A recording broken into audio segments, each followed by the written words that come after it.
Ahtisaari. Vazhdojmë tani me një material tjetër. 8 vjetët e administratës së presidentit Bush u shoqëruan me marrëdhënie shpesh të sforcuara mes Washingtonit dhe vendeve evropiane. Me fitoren e Barack Obamas në zgjedhjet e nëntorit, kryeqytetet evropiane shpresojnë që të vendoset një linjë më funksionale komunikimi për çështje globale që kanë rëndësi për të dy anët e Atlantikut. Ndërsa vendet e Ballkanit synojnë integrimin në BE, Brukseli shpreson që mbështetja amerikane të mos mungojë në zgjidhjen e problemeve të mbetura në rajon. Të ndjekim kolegen Keda Kostreci. Ne treguam edhe një herë se forca e vërtetë e vendit tonë nuk buron nga fuqia e armëve tona apo mirëqenia jonë, por nga fuqia e pashtershme e idealeve tona, demokracia, liria, mundësia dhe shpresa e pathyeshme. Presidenti i zgjedhur Obama ka thënë se politika e tij e jashtme do të jetë më e prirur nga diplomacia dhe do ta përdorë forcën ushtarake vetëm si zgjidhje të fundit. Për evropianët ky është një ndryshim i mirëpritur.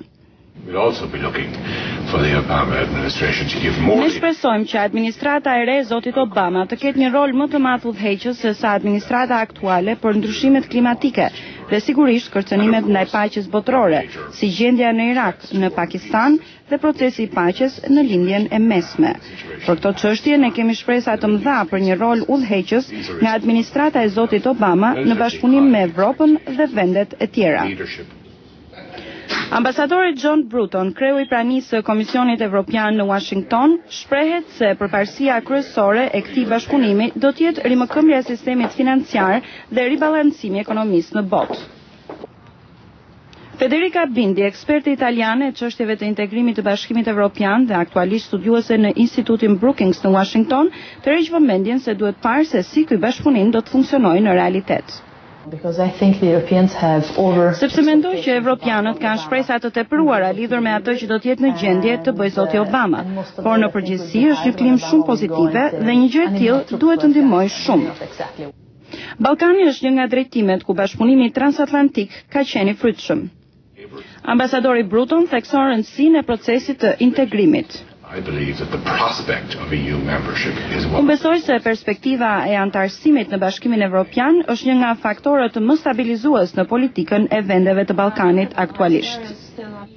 Zonja Bindi bie dakord. Unë mendoj se në të ardhmen afat mesme dhe afat gjatë ne patjetër që duhet të integrojmë këto vende. Janë pjesë e kulturës sonë dhe është e vetmja mënyrë për të sjellë paqe në rajon. Është në dorën e këtyre vendeve nëse do të plotësojnë standardet sa më shpejt apo do të humbin kohë duke u marrë me probleme të brendshme për të futur në Bashkimin Evropian. Një nga problemet e pasgjidhura në Ballkan mbetet Kosova, e cila me gjithë shpalljen e pavarësisë në shkurt me mbështetjen e fortë të Shteteve të Bashkuara paraqet sfida në arenën ndërkombëtare. Në një kohë kur ka ende paqartësi për rolin e EULEX-it, ambasadori Bruton vë në dukje se po bëhen përpjekje për të gjetur zgjidhjen më të mirë. E kuptoj që nuk është arritur ende një marrëveshje plot, por se nga të gjitha palët ajo po konsiderohet në një atmosferë dëshire të mirë për të arritur një marrëveshje për këtë çështje të vështirë. Zonja Bindi thotë se Kosova është tani një çështje evropiane. Pavarësia e Kosovës është një nga çështjet e politikës së jashtme amerikane që gëzon mbështetje nga të dyja palët.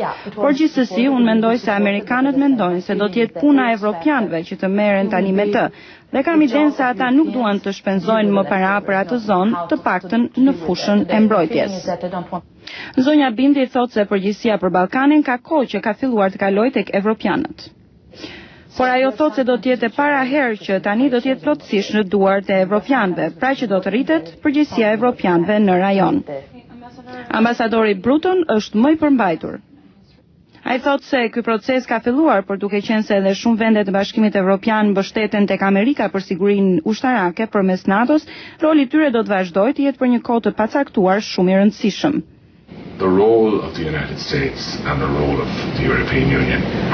Shtetet e Bashkuara dhe Evropa plotësojnë njëri tjetrin.